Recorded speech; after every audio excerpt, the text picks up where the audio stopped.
Good Sunday evening, South Carolina weather watchers. I'm the host for South Carolina Weather, Jesse Peterson, and let's go on ahead and start off with the weather with your Sunday evening going into your Monday morning. So looking at South Carolina right now, we do have clear conditions. Right now, no precipitation is happening right now. If we look at precipitation just to the north of us, we do have precipitation up there in West Virginia and North Carolina, Tennessee, as well as some precipitation up here in the Great Lakes region as well. We do have some snow up here inside Canada, and then if we go over to the Pacific Northwest, we do have some rain and some snow all the way up here inside the Pacific Northwest and the North U.S. So that is pretty much all that's happening right now, and potentially some possible showers down inside of Arizona and New Mexico as well. But now let's go ahead and look at our cloud cover. Cloud cover right now is looking pretty good. We do potentially have a couple of clouds over there just north of Florence and some clouds on the border of South Carolina and Georgia. Other than that, we cloud cover is pretty much the same. Um, Not really too much of anything. And then here we have our current temperatures: 52 inside Columbia, 48 in Florence, 52 in Charleston, 48 in Myrtle Beach, 53 in Hampton, 53 in Augusta, 52 in Greenwood, 52 in Greenville. Also, I also want to know, should I also scroll this map in and not talk about the other regions? Because I know a lot of people, they don't really care about, oh, what's the temperature inside of Birmingham? Oh, well, 61. Or what's the temperature inside of Orlando at 62? Or Atlanta at 55? Because I know some people don't really care about temperatures everywhere else. They want to go more in depth and see the temperature just for South Carolina, which, I mean, I can definitely change that, but just let me know for that. But current temperatures down to our south: 53 in Savannah, 52 in Brunswick, 61 in Valdosta, 61 in Tallahassee, 55 in Jacksonville. To our west, we have 62 in Montgomery, 61 in Monroeville, Alabama, 59 in Florence, Alabama, 59 in Huntsville, Alabama, 66 in Jackson, Mississippi, 68 in New Orleans, and 66 in Memphis. And to our north, 48 in Fayetteville, 46 in Wilmington, 44 in Greenville, and 46 in Greensboro. So here is our minimum temperature for tonight. Minimum temperature is not going to be anything below freezing, so nothing that you have to bring inside, no plants or anything like that. But definitely will see those cold temperatures right now. Right now it's already 43.9 degrees, so it's already cold out there, and would not be surprised at all if any of those temperatures there could be some frost formation. Um, yeah, I don't see that really happening though for right now, but I mean potential. But we do have 42 inside of Myrtle Beach, 41. No, sorry, 44 inside of Charleston, 36 inside of Greenwood, 38 inside of Greenville, 36 inside of Augusta, 37 Florence and Sumter and Columbia. Here is our max wind gust. Max wind gust get up to around 15 to 20 miles per hour throughout all of South Carolina, mainly for Charleston, Myrtle Beach, Florence, Sumter, and the upstate as well. But if you're in kind of like the low, kind of like the inland low country of South Carolina, you might not see anything. You might not see any major wind gusts, I should say. And same thing for if you're in like kind of like the central Midlands, kind of just above the southern Midlands as well. No precipitation is expected for the next 24 hours, so we don't have to worry about that. Here is our day one convective outlook for the storm prediction center. We do have a little outlook, a little TSTM right here for Seattle. This does seem like to be isolated thunderstorms may occur tonight over parts of coastal northwest Washington. It does say a few flashes of lightning is possible, but nothing too bad. If we go to our day two, we do have some more TSTMs in place. Now there were some models that were showing that this could potentially be upgraded to a marginal risk of severe weather for like especially down near like Arkansas and Tennessee. As of right now, the models are not showing that happening. But again, it's totally possible that that could happen. I just say really thunderstorm, isolated thunderstorm, maybe even some widely scattered showers throughout this entire region. When we get to our day 3, though, we do have this slight risk of severe weather for Chicago, Indianapolis, St. Louis, Fort Wayne, Indiana, and Aurora, Illinois. And they do have a marginal risk for Detroit, Columbus, Milwaukee, Toledo, and Cincinnati. This mainly comes, it says scattered strong to severe thunderstorms associated with isolated wind damage, hail, and possibly a few tornadoes will be possible from late Tuesday afternoon into the evening and overnight from this region. So definitely the main threat with this is definitely going to be hail.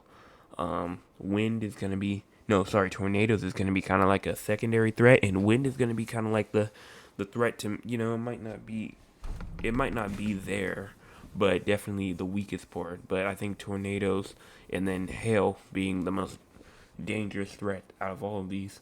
And I would not be surprised at all if this did go enhanced and did go to a level 3 out of 5 instead of a 2 out of 5 like it is now. So if you know anybody inside the Chicago area, the Indianapolis, St. Louis, Fort Wayne, Aurora, Cincinnati, Detroit, Milwaukee, Toledo, Ohio, Columbus, Ohio, maybe even northern Arkansas, and I'd even say eastern Iowa, going ahead and let them know that there's some severe weather coming for them on Tuesday afternoon through the overnight hours, so please let them know. Here's our excessive rainfall outlook. No excessive rainfall is possible for tonight. If we go into tomorrow, none is possible, none is expected for tomorrow. And then once we get to that Tuesday, we do have a marginal risk of excessive rainfall for Chicago, Indianapolis, Ohio, western Pennsylvania, and very, very southwestern New York and Detroit. So the same areas that we have that slight risk and a marginal risk of severe weather, we also do have a marginal risk inside of that for excessive rainfall.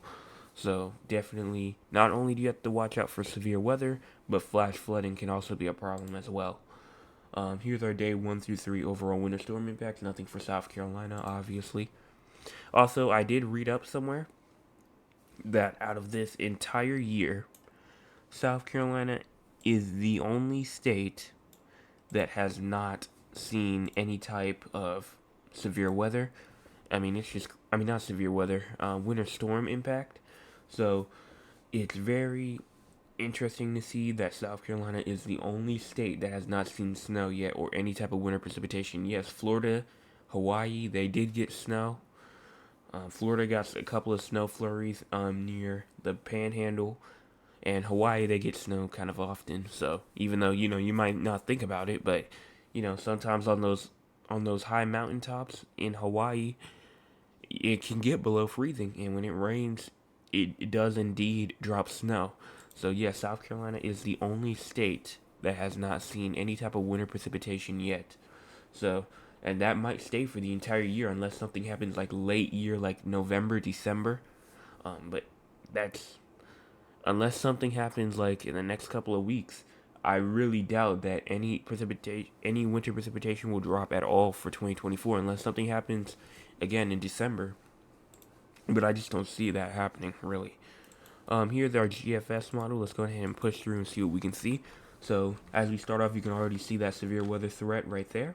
That's going to push off and cause some snowy conditions as well on the backside for like right after some of these areas get hit with severe weather, they're going to get hit with snow right after. And it's going to be mainly for most of the Northeast. Most of the Northeast will get it. And then as soon as that's happening, like while that's happening on the West Coast, you can start seeing that atmospheric river start to hit the West again.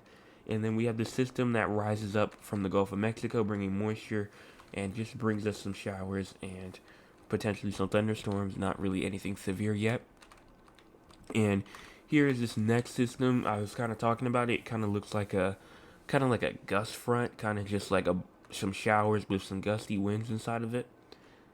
That's really all that I'm seeing from it. And then we have this little system right here, that I was watching. It was either this system or the next system I was watching for severe weather. I think it was the next one that comes through, but this one is gonna drop us some rain, potentially some thunderstorms even. And then this is the system I think right here that I was watching for severe weather for, and then everything else is La La Land. So it was, I think, this one right here. So honestly, it did downtrend more than I thought it would, but we will go ahead and look at the severe weather probabilities. And before actually we do that, I'm gonna go ahead and do Cape first, just to figure out which system it is. So if we go ahead and switch over to the Cape, now if you're looking at your screen right now, if you look at the Cape, as you can see, we will have that Cape in the area that we're expecting that severe weather to be. You can see it right on the map already. And once we push this forward some more, as I need to close Radar Omega, I'm not using that. Alright. So you push this forward, and then that storm system's gonna try and bring us a little Cape. I don't really expect anything much from that though. And then we have this system here that's gonna bring severe weather. This is like on March the 3rd or something like that. That this is gonna bring like severe weather, especially to Texas. I'm really watching for Texas, Oklahoma, Louisiana, Arkansas for severe weather. That's gonna push east, and look at that. This is kind of like far out, but that Cape that we saw the other model run is gone. It's not there anymore. But there is definitely Cape for another storm system. It looks to be close to kind of like near Myrtle Beach and North Carolina. Just shows a severe weather one, but this is 300 hours out, so we're not going to count it. But looks like that severe weather threat that I was looking at kind of just disappeared. The models do that to where like it will be there one run, like the severe weather will be there for one run, and then the next run is just gone like completely. So honestly, I'm not surprised that it did go away, but that's a great thing for us. No severe weather that we have to worry about. But that is going to actually, no, it's not, because I actually do want to show the weekly, because it's Sunday. So let's go ahead and go to the weekly. Here is our thermodynamics, and if we go down to the eastern U.S., this week we will be actually above average. Most of us will be above average for precipitation, not really expecting anything really major, but definitely we're going to be warm, especially for the first part of the week, and then once we get to the cooler parts of the week, it will be like the end of the week. And then we have our precipitation as well, which will be below, well, actually it's kind of like split. Once you get to like Columbia, Florence, Sumter, you're going to be kind of just around average. Once you get up to the upstate, you're going to be above average. But then when you get closer to like the low country PD regions of South Carolina, you will see that especially the coast as well will be below average when it comes to precipitation. So you can definitely see the sharp gradient cut in between those two. So it just really determines on what part of the state you're going to be in when it comes to precipitation. But for temperature wise, this week everyone will be above average for precipitation. It matters where you are. But that's actually going to wrap up this forecast update. Thank y'all so much for watching, and I will see y'all tomorrow morning with another forecast update.